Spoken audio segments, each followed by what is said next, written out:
Hello दोस्तों, आप सभी का मेरे यूट्यूब चैनल प्रताप अकेडमी में स्वागत है। तो दोस्तों, आज मैं आप लोगों को पढ़ाने जा रहा हूँ क्लास 12th केमिस्ट्री का चैप्टर नंबर 2 विलियन, जिसमें से इम्पॉर्टेंट नियम है हेनरी का नियम। मैं आप लोगों को हेनरी का नियम, इसकी सीमाएं और इस हेनरी के नियम की अनुप्रयोग ये आज आप लोगों को पढ़ाऊँगा। तो दोस्तों, आप मेरे यूट्यूब चैनल पर नए हैं तो मेरे चैनल को सब्सक्राइब जरूर कीजिएगा और आप मेरे इस वीडियो के तक बने रहिएगा। देखिए दोस्तों, ये हेनरी का नियम क्या बोलता है, इसे गैस की विलेयता और दाब उन दोनों के बीच में यह संबंध को बताता है। इस नियम को हेनरी का नियम बोलते हैं। तो यहाँ पर देखिए हेनरी का नियम क्या है, इस तरह से लिखेंगे। इस नियम के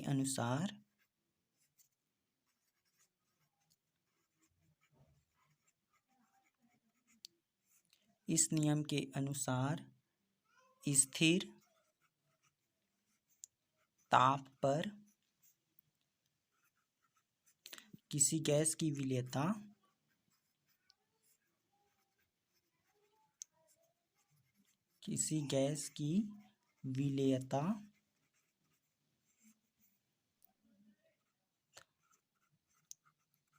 गैस के दाब के समानुपाती होता है।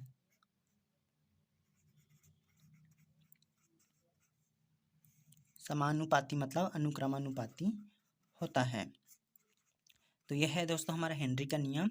यह नियम बोलता है कि स्थिर ताप पर किसी गैस की विलेयता गैस के दाब के अनुक्रमानुपाती या फिर समानुपाती हो। चलिए दोस्तों, हम लोग ये हेनरी के नियम है उसको गणितीय रूप में समझते हैं। तो यहाँ पर देखिए,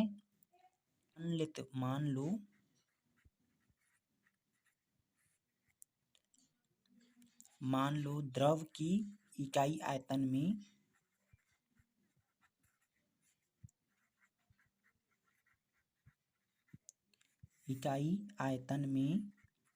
गैस की मात्रा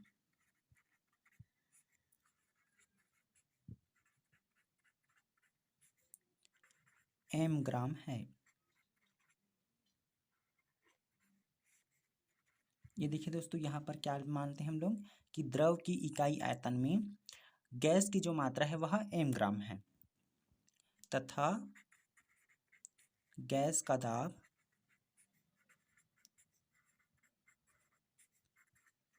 P है।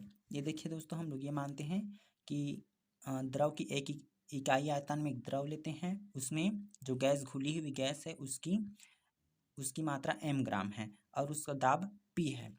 तो इस हेनरी का नियम के अनुसार क्या होगा कि गैस की जो मात्रा है वह उसके दाब के अनुक्रमानुपाती होता है।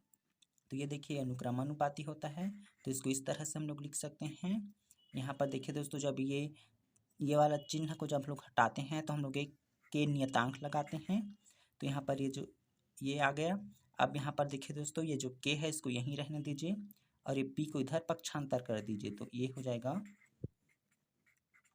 तो ये है दोस्तों हमारे, ये है हेनरी का नियम स्थिर ताप पर, और यहाँ पर ये के हमारा एक समान अनुपातिक स्थिरांक है। अब देखिए दोस्तों, अब हम लोग हेनरी के नियम की सीमाएं पढ़ते हैं।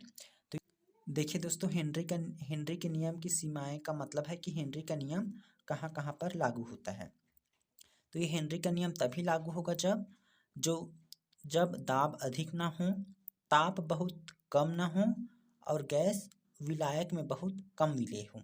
तो देखिए, अब देखिए दोस्तों, हम लोग हेनरी के नियम के अनुप्रयोग पढ़ रहे हैं। तो पहला अनुप्रयोग है कि शीतल पेय एवं सोडा वाटर में CO2 गैस की विलेयता बढ़ाने के लिए बोतल को अधिक दाब पर बंद किया जाता है। तो देखिए दोस्तों, इस तरह से एक बोतल है,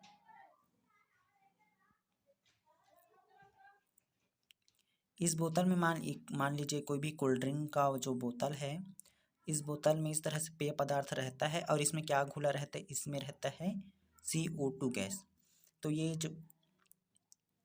तो दोस्तों, ये CO2 गैस की जो विलेयता बढ़ाने के लिए इस बोतल को अधिक दाब पर बंद किया जाता है। इस तरह से। तो आप लोग देखे होंगे दोस्तों कि जैसे ही इस कोल्ड ड्रिंक के इस ढक्कन को आप लोग खोलते हैं तो ये जो CO2 गैस है वो झाग के रूप में निकलने लगता है। तो दोस्तों ये था हमारा हेनरी के नियम का पहला अनुप्रयोग। अब ये देखिए दोस्तों, हेनरी का नियम का दूसरा अनुप्रयोग है कि गोताखोर द्वारा गहरे समुद्र में श्वास लेने के लिए सिलेंडरों में हीलियम गैस O2 में मिलाकर उपयोग किया जाता है।